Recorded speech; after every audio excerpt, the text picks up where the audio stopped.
Lahat ng nangyayari merong dahilan. May dahilan kung bakit pinapanood mo ang video na to ngayon. May dahilan din kung bakit naririnig mo ako ngayon. May dahilan kung bakit naghahanap ka ng mapapakinggan o mapapanood na ganitong klaseng video. Na-curious ka siguro dun sa title nito, Kwentong Nazareno.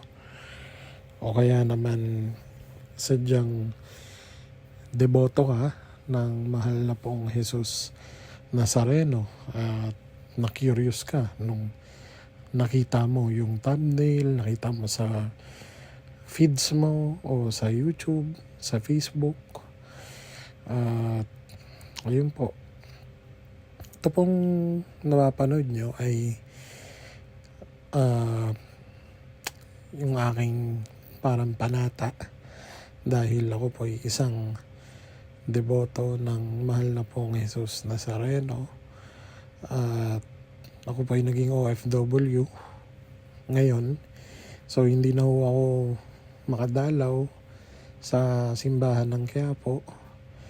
Kaya bilang pagpatuloy ng panata sa mahal na Senyor, tuwing Biyernes ako po ay nag-upload ng mga kwentong Nazareno dito sa aking YouTube channel.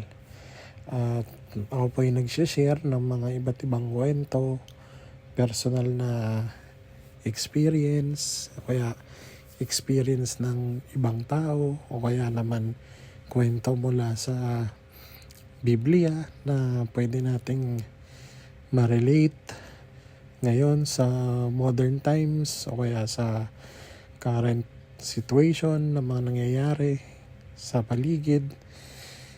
Ayun po, at yung mga video po na nakikita nyo ay personal ko pong kuha. Yung nakikita nyo po ngayon ay yung mini translation dito sa Abu Dhabi sa UAE. Nung ano po yan, February nangyari. At ayun nga po, bilang isang deboto, tayo po yung nakiisa dyan na kahit nasa malayo tayo sa Pilipinas, sa Quiapo, kinuha natin talaga yung pagkakataon kasi minsan lang naman din dumalaw yung mga deboto, I mean yung mga hijos del Nazareno, tsaka dala-dala nila yung imahe ng replika ng mahal na Poong Jesus Nazareno. Minsan lang silang pumunta sa St. Joseph's Cathedral, kaya sinamantala natin na makasama. Ito naman kung nakikita nyo ay ang Senior Vicario. Yan po yung nasa loob ng simbahan doon sa may pahalik sa Quiapo. At bukas po ang Quiapo para sa inyo mula umaga, gabi, hapon, tanghali, umaraw, umulan, 24/7 po bukas ang Quiapo para sa inyo. Kaya sana po kung gusto nyong kausapin ang mahal na Poong Jesus Nazareno, bukas po ang Quiapo para sa inyo. Huwag po kayong mag-hesitate. Huwag po kayong mag-alinlangan dumalaw. At kung kayo naman ho'y nasa malayo, sapat na po yung ipikit nyo yung mga mata nyo, manalangin, tumingala, lumagay sa tahimik. Subukan yung kausapin ang mahal na Senyor at for sure meron kayong makukuha pabalik. Hindi natin alam ngayon, bukas, mamaya. Sana o sa oras na marinig mo to, makuha mo na yung inaasam mo na sagot sa katanungan mo. So, ayun po. Pagka-upload po nitong video na to ay kapistahan din ho ng isang sumisikat na santo ngayon. Parang si Padre Pio, no, sikat na ho siya sa Pilipinas. Ngayon meron hong bagong, hindi naman ho siya bago, kasi dati na ho siyang santo, si Saint Charbel Makhlouf. Pero ako, nakilala ko siya kasi lumalaki na yung devotion sa kanya sa Pilipinas. Noong una, napanood ko lang madalas na nababanggit ni Father Hans Magdurulang, yung dating pari sa Quiapo na nalipat sa Our Lady of the Assumption Parish dyan ho sa Malate. Madalas ko yun naririnig sa kanya kapag misa niya, nakasama sa mga panalangin niya si Saint Charbel Makhlouf. Tapos nakita ko siya na yung parang si Father Hans, siya na yung parang pinaka talagang nagpupush, nagdala ba ng devotion kay Saint Charbel. May dala rin siyang relic. I'm not sure kung anong level ng relic na yon. Hindi ko rin sure kung yun ay bumisita lang sa Pilipinas o sadyang may enshrine na doon sa simbahan. Pero sino nga ba si Saint Charbel, no? So yung isang hindi ko malilimutan na kwento, kasi si Saint Charbel po ay taga Lebanon, at alam naman ho natin sa Lebanon meron din ho mga OFW, at meron dong isang maikling kwento lang na nagsasabi, merong isang OFW na yung nanay niya may sakit, na-confine sa Pilipinas at hindi siya makauwi, at wala naman silang pera. Ang ginawa na lang daw nitong OFW sa Lebanon, nagpunta sa libingan ni Saint Charbel at nagdasal doon. Tapos parang after ilang araw yata to, nakalabas na yung nanay. Tapos tumawag yung nanay doon sa, nung nag-uusap na sila, nung siguro nangamusta yung anak, sabi nung nanay, nagpapasalamat yung nanay sa amin. Sabi niya doon sa anak niyang OFW, sabi niya, anak, salamat doon sa pinadala mong doktor. Di yung OFW naman nagtataka kasi wala naman daw siyang pinadala na doktor.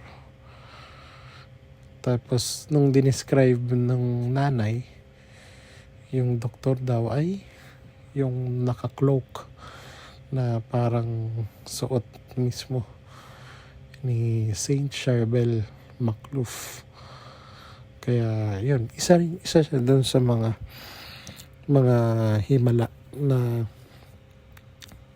naikwento. Pero sa totoo lang, kaya sumisikat to ngayon si Saint Charbel kasi sobrang dumadami na yung niya, mga himala. So makikita nyo ho yan sa internet, hanapin nyo lang Family of Saint Charbel Makhlouf. May mga kanya-kanya, iba't ibang bansa to, Europe, South America, then ayun nga, yung nabanggit ko kanina, kapwa natin Pilipino. So si Saint Charbel Makhlouf po ay isa ho siyang hermit, yung tinatawag na hermit, yung taong talagang nilaan niya lang yung buhay niya sa dasal at katahimikan. Tapos nung namatay siya, nagkaroon ng misteryong ilaw, misteryosong ilaw na tumapat dun sa libingan niya. So isa yun din sa yung talagang parang naging misteryo dun. Si Saint Charbel, pinanganak siya noong 1828. Tapos dinedicate niya na talaga yung buhay niya sa pagdadasal, sa debosyon kay Jesus Nazareno at sa banal na Eucharistia. Hindi siya naghangad ng kasikatan. Ang talagang hinangad niya lang ay maging banal.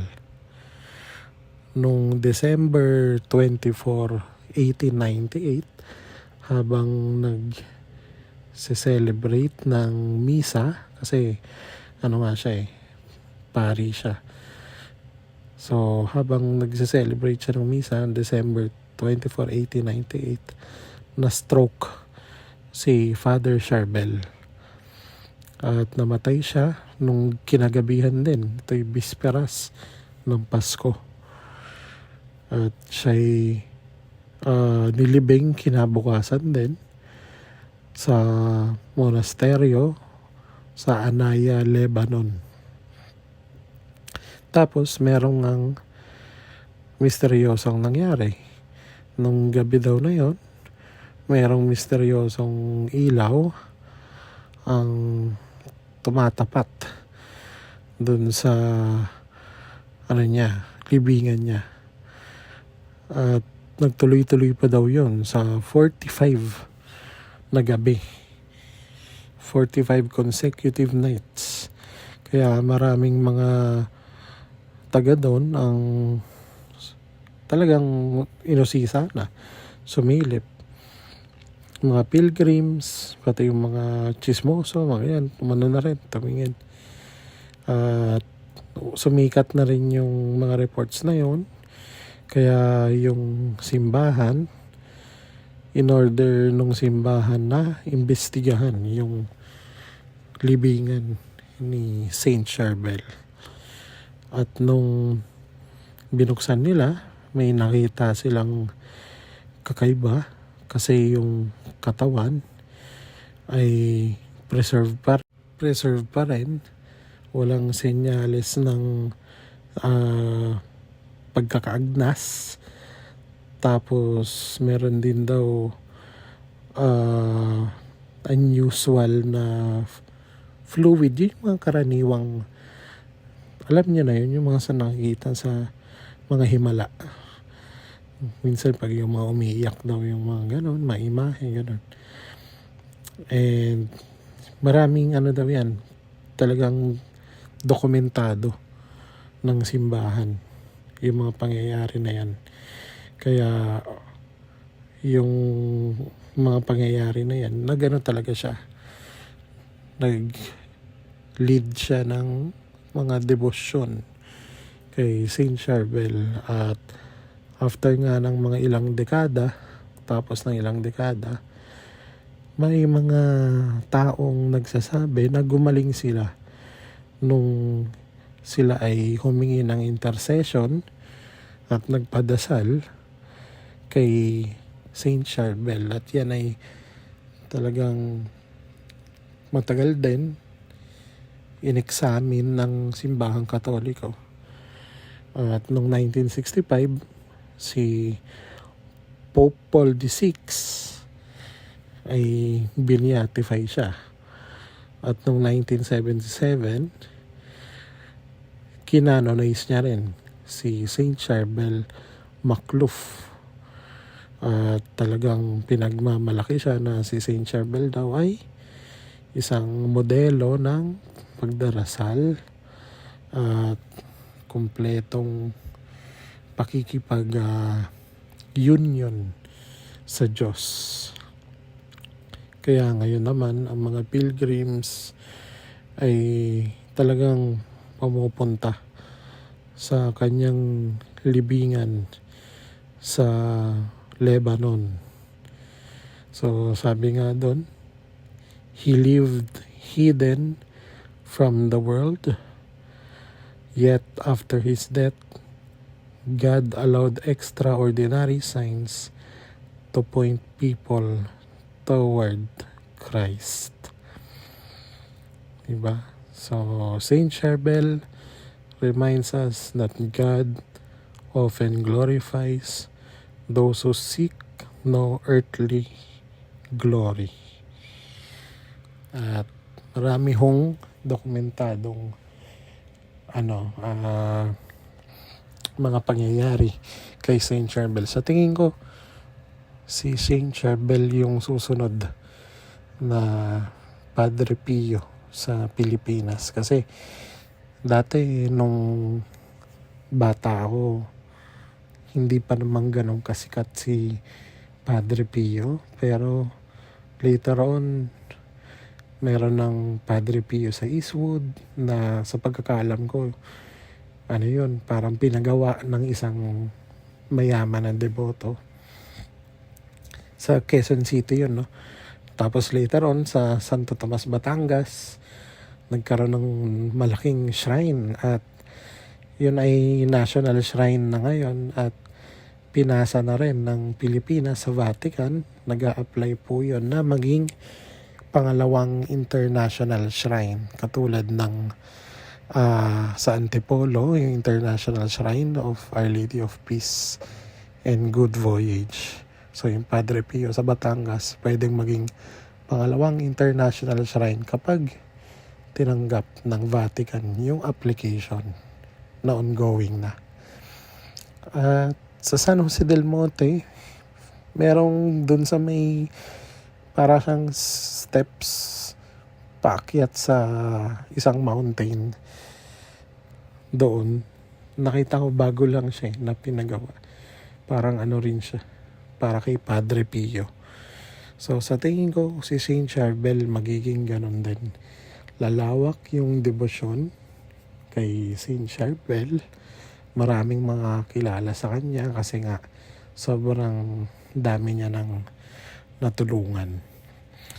At paalala lang po, ang mga santo ay hindi ho Diyos. Tayo ay humihingi lamang ng intercession. Kaya nga ang ating laging sinasabi ay ipanalangin mo kami o pray for us. So tayo ay humihingi ng tulong sa mga katulad ni Saint Charbel para ipagdasal tayo. Wala po siyang pinagkaiba sa ating mga yumaong kamag-anak na minsan kinakausap natin at sasabihan natin na gabayan mo kami, panalangin mo kami. Kasi yun yung paniniwala natin bilang isang Kristiyanong Katoliko. So, happy fiesta, happy feast day kay Saint Charbel Macluf. Mahal na po ang Jesus Nazareno. Habang buhay ako magpapatotoo sa walang hanggang pag-ibig at pagpapala mo. Amen. Amen.